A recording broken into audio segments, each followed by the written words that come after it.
Hello, and welcome back to the channel once again. If it is your first time here, my name is Gigo, and today we are back at the Hill project. Today's video is going to be a very detailed video, so you have to pay attention to really understand what we are doing here. In my previous video, we did talk about the woodwork where we brought the wood from downstairs to form the beam and the lentil for the second floor, which you see right now on your screen. This is the back view of the Hill project. So today's video is a definition of a real teamwork where we have the steel bender on site, we have the carpenter, we have the mason, and some of the laborers on site. So you're going to see them working hand in hand, and then how they're going to work together to accomplish the mission here. So you're going to see them moving, casting the concrete from this side, which will be your left hand side, all the way to the right hand side where the camera is going. That's the motive. We're going to be working. They are going to be working together, moving the wood, because we don't want to get new wood. We want to keep using the wood so it doesn't get damaged. At the same time, blocks is on site, and this is when you have a good supplier who can supply you with your materials to keep the momentum and the flow of the work going. Once again, it's all about the flow of the work. And the owner deal with the supplier directly. So we give the estimate to the owner gives it to the supplier, and because we have a good, working conditions, the materials are on site, to keep the flow of the work. And we don't go back to the owner and say, hey, we've shot this, materials, this wasn't enough. No, we have a very good quantity surveyor on the channel where like he does a very good estimate, precise estimate for you, and we don't come back to come and bother you because things were not enough.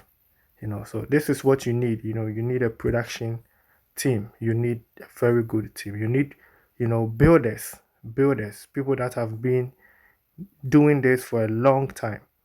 So let's get back to today's video. As you can see, the carpenter is still here. You can see the carpenter doing his work, making sure all the wood are holding each other strong because the concrete comes with pressure.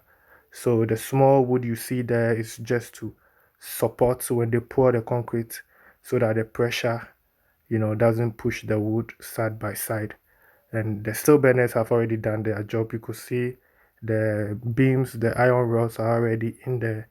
Once again, the work speaks for itself. Very beautifully done. You can see how beautiful the work is. At the same time, the masons are there to pour the concrete in there. There's no waste of time. This way, when something goes wrong, you have the steel bender there, you have the carpenter there, you have the masons there, the foremans there. They are not going to waste the time. If there's a problem, everybody is there to solve it at the same time. And this is how the teamwork goes. They work hand in hand. So you could see this place hasn't been casted yet.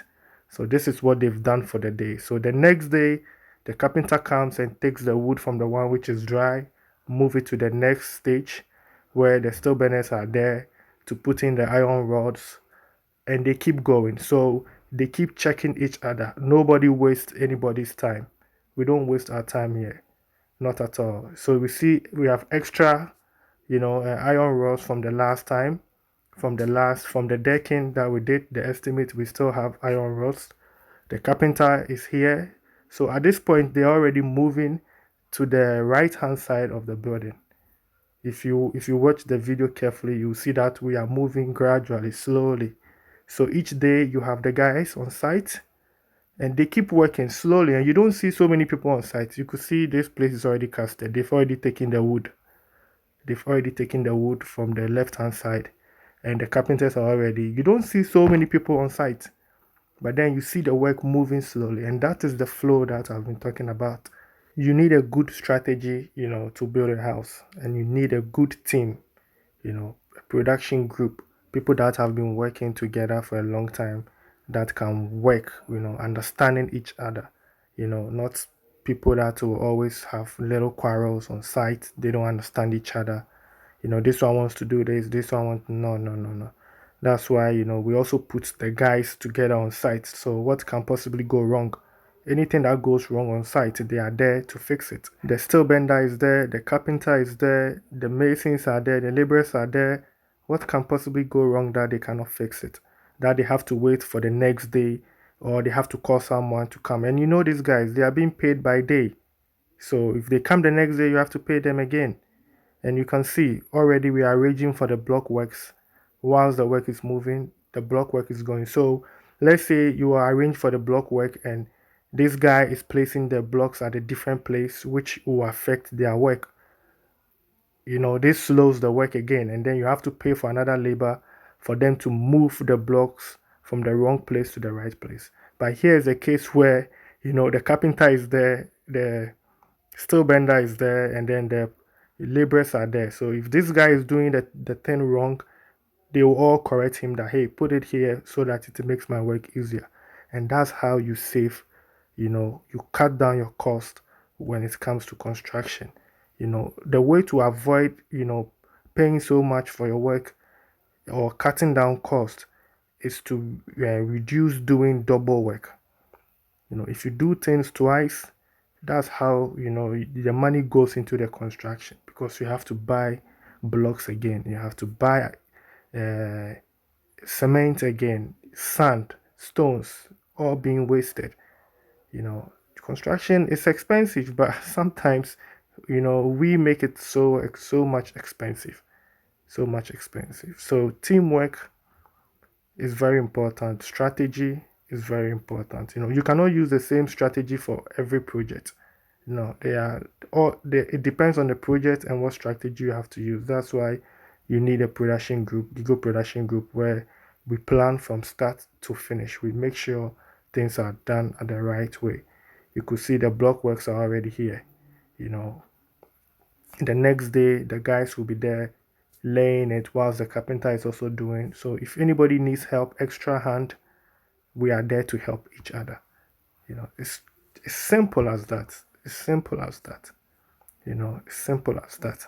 And this gives me that peace of mind, to promote these guys, because I don't get complaint from client that this guy has done this, or this has been stolen from my site, or this went wrong. And no, I don't really get that. It gives me that peace of mind. That's why I love to promote these guys each and every day. I really love to promote them because they give me that kind of peace of mind with clients.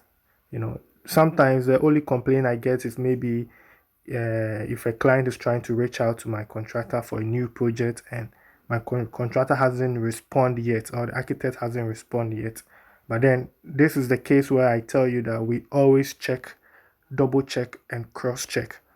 So if you haven't heard from my contractor, it doesn't mean that he is not paying attention or he doesn't want to do. No, no, no. He's doing his checks before he approaches you. When he approaches you, whatever he's telling you is the fact. The estimate he gives you, he's not coming back to tell you this. And he also checks the environment. Like, he always do his checks before he jump into anything. Yeah, because he has to find out where he's going to get the materials, where he's going to get the water, where he's going to keep his tools and his stuff. These are things that are important to us than just rushing and getting your projects or writing an estimate for you without even knowing how we are getting materials on site. That's how most people get trapped. They will give you nice estimates, and then when they get to the field and they start working, there's so many problems. They don't know how to get materials on site. They don't know how to get water. They don't know. And then these are all extra costs which comes. But then, yeah, you are already trapped. You cannot, pull back from the contract because you're already in, and you are being forced to work with these people till you get to the point where you're like, nah, I cannot really do this anymore. It's a mess. Then you have to go and look for the right people. Yeah, that's going to cost you extra money. So please always do your checks. That's why I always say you should ask questions. When someone gives you estimates, ask questions that, hey, Is this includes with water? How you going to get, how you going to save your tools so that you also have your peace of mind wherever you are? If you give a contract to someone and you still have to help the person, you know, teach him what to do and how to go around things, this is too much, man. This is too much. So this brings us to the end of today's episode. I really do appreciate your time spending on the channel. Please don't forget to like the video and subscribe to the channel. In my next episode, we'll look at the block work and the rest of the concrete casting. Stay blessed, and I'll see you in the next one. Let's do it.